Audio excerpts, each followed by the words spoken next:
was awarded his patents. And then the United States government, aka Washington, federal land patent, they granted him the ability to develop the technology to safely drill in the Gulf of Mexico. And so he did that as part of, like, I think his thesis, and I'll talk to you about his degree. But he goes down there and then he meets these other guys and they form the Texas company. And it is U.S. based. It is incorporated in the state of Texas in Port Arthur. And I think it's 4 total. I should know that off the top of my head. But I got the opportunity to meet a grandson of one of the gentlemen who founded this with Harry. And I took this photo down to Port Arthur when I got there. And I had no idea that Port Arthur was Jefferson County.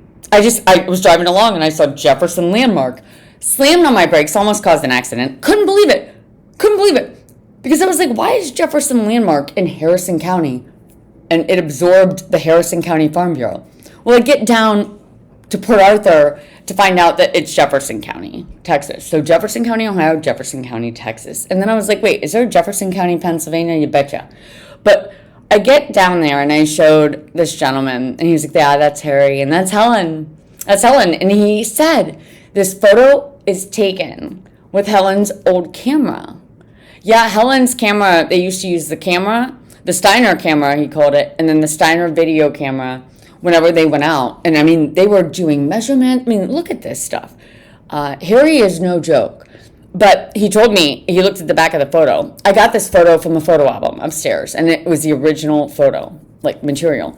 And he showed me the timestamp, and they're in the Gulf. They're down near Galveston, right here, in this photo.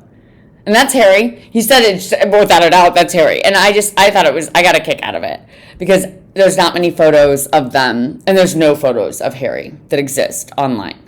But Harry, what I discovered when I went to Chicago, I looked for Harry's estate in 3 states and 8 counties to figure out where the hell did they liquidate his securities and these patents.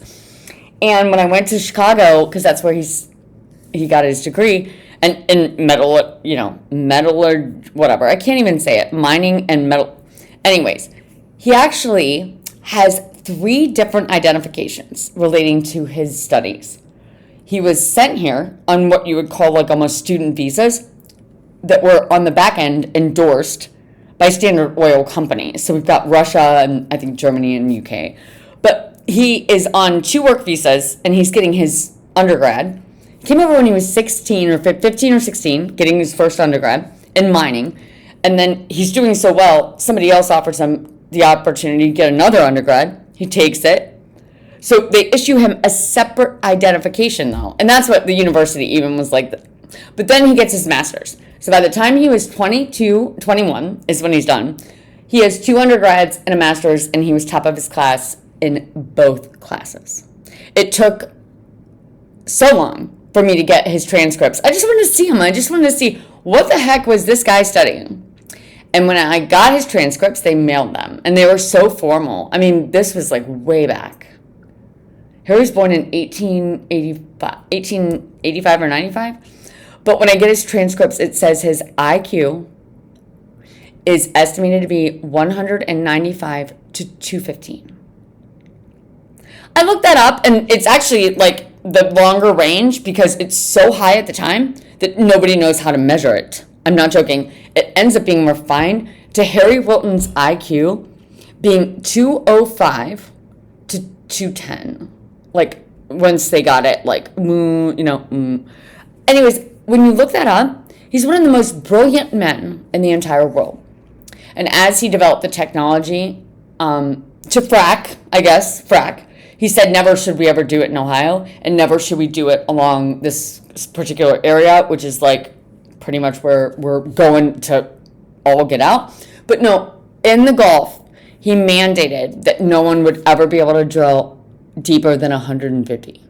And when I got down there, and these guys like took me to this like warehouse, and they were showing me all this old stuff, I was like, wait, does that say 150? They're like, 150. I was like, that's like their first permit? And they're like, yeah, 150 is like they placed the 150. And that's when I said I've got such bad news, boys. I've got such bad news. Never did I in a million years think that the Texas company and the Ohio Farm Bureau could have their mineral rights and securities and estates hijacked out of Franklin County. I was here, for God's sakes. The irony of this whole thing is I was recruited proactively by British Petroleum. So when I was in New York, I got to interview at all these agencies. I got an offer from Ogilvy being a copywriter on British Petroleum. I told my dad I would sooner shoot myself than ever have anything affiliated with an oil company. It's just not it's not in my DNA, right? But so my other job offer is an agency out here in New Albany where one of my clients is the New Albany company who is actively liquidating my cousin's wife's estate and companies. Landmark Inc. is what they targeted first. It is the business platform from the 1920s. Once you dump all these files, because they are bundles of files that were reinstated as bulk uploads. But when you dump them all into a database and you let technology tell the story, big data is what we call it. Big oil versus big data. What it tells us is that this entity called Jeffco, and it's the Jefferson County Farm Bureau that becomes Jefferson Landmark, right? So they all funnel in to Texaco. They separate the Jefferson chemicals from the Jefferson Landmark, and then they liquidate. But this is all basically set up as of 1998, the very year that our trust attorney's husband died. And guess who they liquidate? I'm not joking. I forgot. I was on a call and I was like, does that say Sydney, Ohio? And they said Sydney P of Ohio. And I was like, it's Sydney Poole. Holy shit. Sydney Poole, the trust attorney of this stuff, her husband, who passed away in 1998, was a long-term executive at Republic Steel. So they bring back fake entities of LTV. Yeah, it's crazy. But this is a big AI Global Law 101. Okay, everybody. When I went to school, it was MIS. It was like the hottest degree that you could have on the planet. And now it's like AI. Well, let's give everybody a little run for their money. This is a document that is recorded. It's a power of attorney document granting Jeffrey Epstein power of attorney over all of Les Wexner's businesses and etc. We've heard about it. It's recorded on July 29th of 1999. Backdated to July 30th of 1991. The ORC, which is the Ohio Revised Code, you got to learn it if you live here, it's as active as of 1986. The notary expiration date is 1992. Number one question. On what legal date did Jeffrey Epstein become the power of attorney of Les Wexner? Anyone? Okay, that had a timestamp. I forgot to mention that, the 309. This does not. We wonder why would Jeffrey Epstein in 1999 in real time, we'll get there, backdate anything to 1991? Well, here's 24 pages of parcels, but they're not just parcels. They're like 22 through 904. Like, are you getting me? They're like massive amounts. So 24 pages, backdated to 1991. Here's and this is the re-recorded version. The first recorded version is 2001. Here's just 8 pages. There's 32. Sorry, I should have put that first. But this is the New Albany company just granting this all to BP, products, North America. And notice how there's 2 New Albany companies. So they have New Albany Company, LLC, New Albany Company. This is like par for the course when you're dealing with Standard Oil and how they operate. It's highly illegal. Here's another 23 pages that the New Albany Company spitting over to Les Wexner. Again, more and more. Summa Corporation, I never understood how it rolls up into this stuff.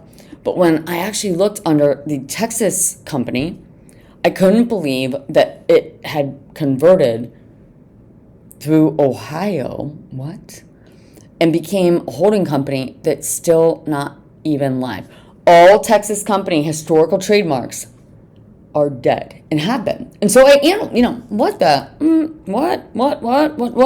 Who would have guessed that the Texas company, and this is Lincoln Murray Lincoln.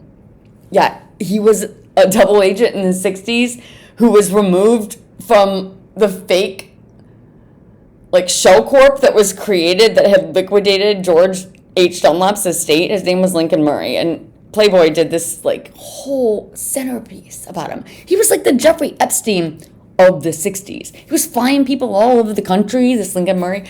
And while my cousin's like, what the hell is going on? And he's losing his uncle, A.C. Dunlap at the time. A.C. Dunlap died in 67. Anyways, it's Lincoln Murray who becomes the power of attorney over all of the Texas company. What the F? Yeah. You see this? It's crazy. And if we want to talk about real time versus it's kind of like perception versus reality. We have May 17th. It's an important date, 1996. And there's no timestamp, which means this is backdated.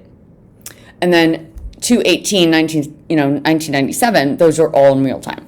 But this is Eastern Ohio Holdings and Black Sheep Farms. We'll talk about Black Sheep, conveying it to this Columbus City of. That's an entity, people. Jeffrey Epstein created an entity named Columbus City of. And they sue the Texas company for $1,000 in Texas company. That's how they gain ownership. And then they changed the name to Texas Gulf. What? But it is through historical investigative files that I come to understand that there is a direct connection with a lot of global, it's a network, right? But there was the New Frontier Hotel and Casino. What better way to launder a boatload of money than through a casino? Oh my God. Landmark liquidation. This is amazing. This is how I figure out that Howard Hughes, because Janet Hughes, oh my God, Janet Hughes is AKA Janet Epstein, is AKA Sarah. Yep. So the API is the American Petroleum Institute. It is basically part of a bundle that is always reinstated with the American Farm Bureau. They kind of are like yin and yang. And my cousin George, in a speech when he was lobbying for the Clean Water Act to protect Ohioans and Americans, he stated, it is so important that every single person in Congress and everyone that ever serves this country knows that any time the API and the American Farm Bureau have ever been incorporated or reinstated in this nation, they have brought nothing but destruction, terrorism, and war globally. And that is a fact. The next time that they are instated or reinstated, and if it's after my death, I fear for Americans. And man, I have a copy of it. I posted it on a video. It got removed, my whole entire account. But John Jack Dunlap, one of the other big double agents of the 60s that everybody kind of forgot. This has been a century-long plot. It dates back to 1832, but it officially signed contracts as of 1917, and Harry Wilton of the Texas company took his patents and won them as of 1916. They never let it go. They've always had people coming in to the United States with a lot of money or a lot of connections to manipulate U.S. politics. And the goal has always been to move this plot forward to eventually take over and liquidate the entire U.S. Farmers Trust, Texas Oil Company, and then the McKinley Trust. He was a president, for God's sakes. They shot him. That happened before. So JFK, anyways. So August 28th of 1996 is the very first date that we have on record that Epstein is recording in real time, and we analyzed millions of documents. It's an important date because this brings back to life the Farmers Commission Company, the Ada Farmers Exchange, and the U.S. Commission Company, several of them with lots of banks rolled up underneath them. But it's actually brought back to life to expire in 1 year. Yep. So this date, when you click on that database, is the date of Princess Diana and Charles' divorce. And then if you look what happens 1 year later, well, that's the day, that's U.S., the day that Princess Diana is killed. Now, the best part is that they do this, and then you look, wait, Please tell me this didn't go through France. Yeah, and they do it through Epstein's property in France. And you click into that villa. It used to be owned by Wallace Simpson and Edward. Come on, people. The Farm Bureau heirs were distant cousins of the Spencers and wrote quitclaims on both sides. So the fact that this happened, and the fact that it happened ahead of 9/11, speaking of 9/11, they are formally incorporated, and these are set up to transfer upon death in 5 years. Upon death. So we got Princess Diana, who's already dead. Add 5 years to that date. 9/11 is all over this stuff. Gulf Oil, hey, become our power of attorney. And then how do they transfer the Gulf Oil patents and trademarks? Through the Texas Rangers. Yeah, this is the Texas Rangers, baseball partners out of Canada. MLBP, like Big Papi. Anyways, the T from the Texas company and their trademarks transfer illegally thanks to Big Papi, and George W. This guy, he got like ownership of a baseball team. He became governor, and then, God forbid, he became the president for 8 years, or I should say, he became a puppet. Dick Cheney became the president. But Schwartz, Kelm, Warren, and Rubenstein had incorporated the Black Sheep Farms, and then the Black Sheep Farms get rolled into the New Albany Company. Got that? So you see the New Albany Company, LLC, you see the separate New Albany Company. There's the Mills and the Wells. It's the Mills and the Wells that you always have to partition, and then they actually break it into 3. Why do they break it into 3? Coal is separate. So Bounty Minerals 1, Bounty Minerals 2, Bounty Minerals 3. It's gas and oil of Ohio, gas and oil of Texas, and then, by the way, everything in Ohio included the Washington land patent, so Pennsylvania is included. But and then coal, Pennsylvania and Ohio coal, baby. Yep. Yeah. Why did they call it the Kennedy Slide? Why did they call it Kennedy Slide? Well, speaking of dates, but again, when you go to Harrison County, Cadiz, which is where my family is from, George Dunlap, there's no history of any of them.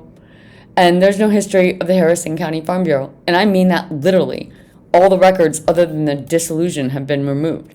On the back end, though, it's Simpson. It changes its name to Simmons.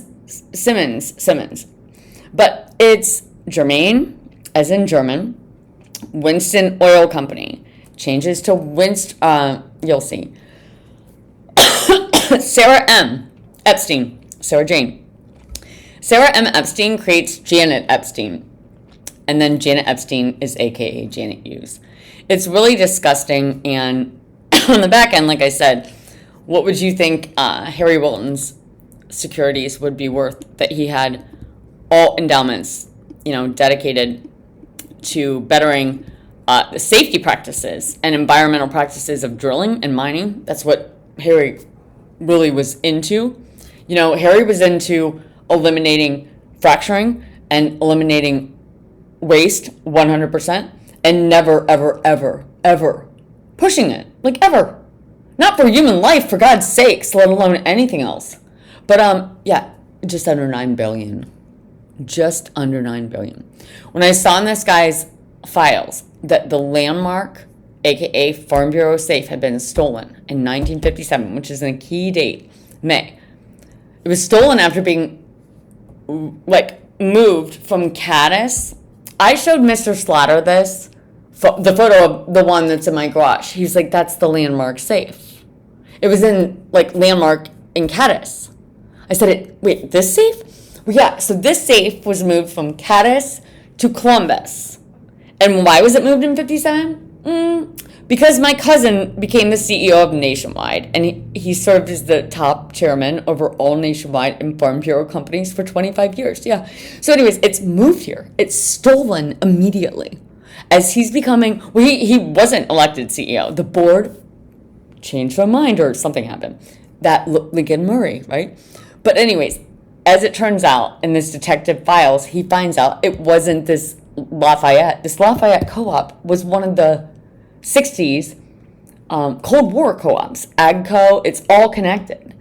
But it is Jerry Kasich who ends up being involved. Okay, so this safe, I live in John Kasich's old house, But anyways, the safe goes missing. It gets stolen again as of 1970.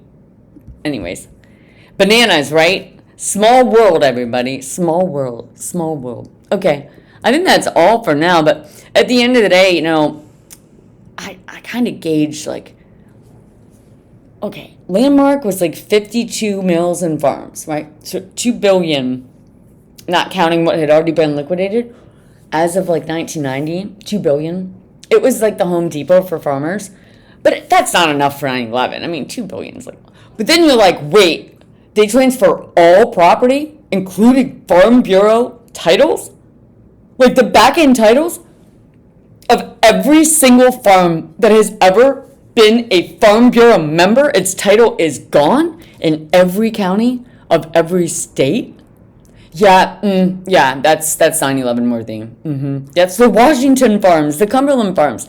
Well, this is a Rockefeller Shell bundle example. It is actually a real example. It is, so before 9/11, Jeffrey Epstein incorporates and or reinstates 7,904 entities. And when I started auditing them manually, I started having a panic attack. I got to Lehman Brothers. I was like, oh my God, by the L's. Oh my God, oh my God. And then I hit Nationwide and I was like, oh my God, what is going on? What is going on? And that's when my friend was like, this is basically the subprime mortgage. It's 42%. They were highly targeting securities. The securities that are liquidated just between 1998 and 2001 hit 2.9 trillion in my audit, and it's manual and it is detailed. 2.9. I was like, how did the United States not know this? I told my friend, how did no one know that $2.9 trillion just was erased off? Like, I was explaining to him how this works on a I work in platforms, how it works on a back end system. And I said, even in 2001, someone would have noticed. And he was like, Allie, maybe you should have noticed and paid attention to the news, because it was announced on Monday. 9/11 happens on Tuesday. Nationwide. Lots of oil, gas, Amoco, BP. Lots of airlines.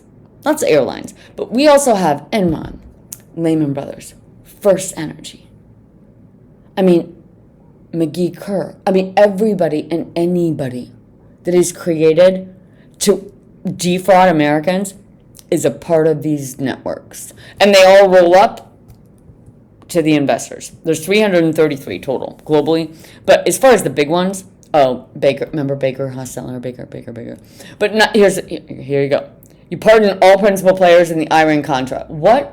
I looked at those names, I was like, oh, what happens if he pardons them? What does that mean? Does that mean they're like free to go? Okay, all right, that was good. Not good. And then all files relating to anyone who's pardoned are automatically sealed or destroyed. And that's how all the Arthur Shapiro evidence and anything relating to anyone ever targeting George H. Dunlap has been damn near erased or destroyed. But I found it. I got it. 2000, woo! You know, you got George W. Bush as governor in Texas. He integrated with EDS, Electronic Data Systems. He integrated with CCH, Legal. They're all European and they're all whatever. Oh, and we can't forget Bill Gates. I mean, where would we be without the front end office and the back office? Like they call it the office. Anyways, the Patriot Act, disgusting. 9/11. So 8/11 is call before you dig. 9/11 it's very strategic. This guy that's a detective, he knew it was going to happen on 9/11 of 2001. He just didn't know where. Can you imagine finding out that your governor is one of the top beneficiary? They create energy co-op firms for each landmark that they partition.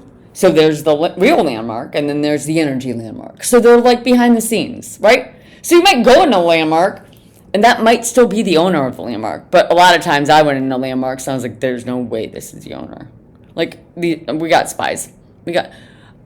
And if you look into it, Russia has infiltrated our agriculture. China has infiltrated our agriculture. And every state is like, we're going to pass some bills to protect our agricultural land. Well, fuck you. It's a little late, okay? And George Bush and everybody, they're just laughing. And I am sick of having people tell us things when you just look in 3 layers deeper to find out it's a bunch of BS and it's been layer upon layer upon layer upon layer of corruption ever since 1998. In fact, this detective's notes, he says, little do the American people will ever realize that 1998 is the last year that we were ever in any level of control of our own destiny. 1999. And I Googled it, and I guess the Matrix says the same thing. But boy, both of them are right. I mean, when you do this from a big data perspective, it's jarring, and I would have thrown myself into unraveling it just as passionately and as committed if I didn't ever step foot in Ohio or if I did not know who these people were.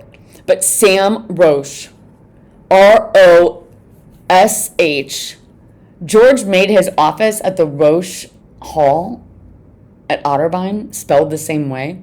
His photo was up when I first arrived back after Dad died. I walked in there and I was like, George! And it's replaced. There's no history of him. Yeah. But it was Sam back in the 20s with all these guys, the Joe Kennedy, the Sam Bush. Well, Sam Bush and these men were ultimately supporting the enemy. Prescott Bush had his bank shut down, and we're not going to go there. This has been a long enough video. But this is cooperative partners being reinstated. And by the way, this is like 1998. But it is 11/6 of 2001. That's Bella Wexner's death date, as well as Robert Maxwell's international death date of 2001. So when you're thinking about backdating stuff to 91, we have George Dunlap's death. We have the plot going into motion, and it's, Big Poppy's fault that it didn't happen. But Robert Maxwell falling off a boat that November, followed by Jeffrey Epstein's dad dying like a week later. His name is Seymour George Epstein.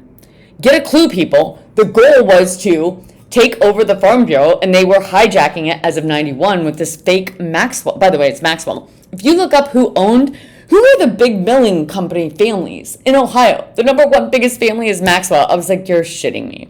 But the number one trademark that they go after is Landmark. Because you got to get the grain, you got to get the farms, and they do it via all of the same entities from the past. What connects Texas oil to Ohio ag besides the Bushes? Sam Bush and the Georgies, the little Georgies, but the Elms. So Elmco, I don't know if you remember, but JFK, he's like going along and he's on Commerce, and then Commerce is like Elm, and then not Commerce, and then there's Maine, and then he's shot on Elm. Well, they make Elmco. They actually bring back this entire plot as the Warren Revival. The Wexner Foundation is brought back as an entity. Remember, Epstein gets an integration where you can change the names of any historical entity on the fly. So it's like, Landmark Graphics is really Enron. EOG is really Enron, I guess. But Landmark Graphics was suspended twice before. I love the Bushes for their, their, what would you call it? Panache? I don't know. Energy, commitment, I don't know. Psychoness? But they bring it back, and it's G.L. Bush that amends Landmark and partitions it and creates all these new Landmark America, Landmark Global, Landmark Graphics. Landmark Graphics are basically the patents. Halliburton absorbs them in a stock swap of $550 million. That was the exact amount of George Dunlap's estate in liquid, and it is the exact amount that shows that Jeffrey Epstein accepted. His securities, however, are $6.7 billion. George Dunlap's. There's G. Bush. $6.7 billion. But I don't know where anyone with any brain, I guarantee George Dunlap was losing his crap in the 60s. Like, he knew what was happening. I knew, anyways. George Poppy Bush becomes the CIA director. For the first time in history, we have a president who's assigned, by default after, Nixon. He has to resign. Anyways, he appoints Rockefeller for a short period of time, and all they're doing is partitioning A.C. Dunlap's coal rights. And that date is actually Hugh Dunlap's death date, March 29th. It's also George Dunlap's annexed estate version is March 29th. George dies on March 27th, and Hugh Dunlap died on March 29th. How great. Convenient. Nationwide Securities, 1960. They were being liquidated. See that?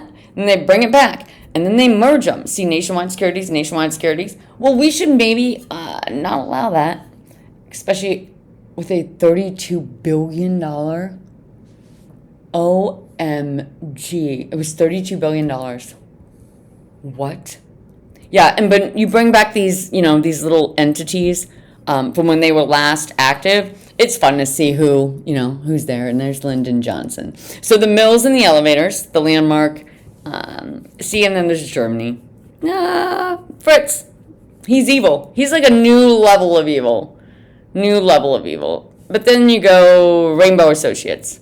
Rainbow. Eisenhower Feed and Grain. Everybody's been a part of it, but there's a certain group of men who have truly been the facilitators. And when we talk about, reinstating banks and doing this ahead of 9/11 and accepting payments of 200 to 250 million ahead of and after and ever since, those payments expounded to 500 million, and they're now 800 million. But on the back end, all the mineral rights always went to Chemical Bank, and all of the Farmers Minerals estate was truly liquidated and reinstated as of May 2019. And George Dunlap and Hugh Dunlap's wills, you might laugh. No, they're not even funny. They are completely amended and reinstated to encourage dumping, to allow for any level of. It's disgusting. So the United States and taking of America officially started in 2014 after my mom and my aunt identified this fraud. But of course, what is the government to do? They've swept it under the rug as if it's a CIA coup gone wrong, no different than JFK. The difference between JFK and this is they have completely defrauded our country. And as of the date that freaking case really went into motion as to, we're going to actually do this, we're going to liquidate the Farmers Trust, they blew up. This was at least 7 landmark owners of Texas lost their lives. And by the way, it was deemed a criminal act, never investigated. Well, if you look back in history, did it ever happen? It not only happened, it happened using the same exact entities, fertilizer as explosives. So I care a little bit because this is a plot that is on a continuum, and the goal is to take over America, liquidate our level of freedom, and completely erase our civil liberties in the process. Yep. On 9/13 of 01 is when Nationwide Securities are pretty much set up as a separate account to, transfer by the end of the year. But it is truly on 9/12 that the Farmers trademark transfers to Farmers Ethanol, who marks its first U.S. milestone as terrorists attack the United States. This is what, when Jeffrey Epstein gets arrested and gets a get out of jail free pass to work 12 hours, 6 days a week off site. And one of the companies they reinstate first is Nationwide Asset Management. BS. While the attorneys, by the way, the errors were referred to by the court because this is high level espionage. The same attorneys that were working with the mills. Mike Deutsch was a partner at Baker Hostetler. What? This is a fake entity. He is literally claiming assets while the case is going on. Mike DeWine is too. Everybody is. And who are they claiming him for? Little John's and Farmers Ethanol. Yep, here it is. And they re-record and erase and completely amend the identities of the founders of the Farm Bureau as if they never existed. See how Germany's getting some, Russia, China. Wait till you see China's. China's 30%. Look, it's John M. Bush. It's John Dunlap that they do it through. And it was John and William from the very get-go. But on the back end, it's the Runyon Farms. And Jeffrey Epstein reincorporated it as of 1999. We should be grateful because JFK Jr. and his 2 women in the plane Could have been my brother, my sister, and I. That's the way the plot kind of had to work.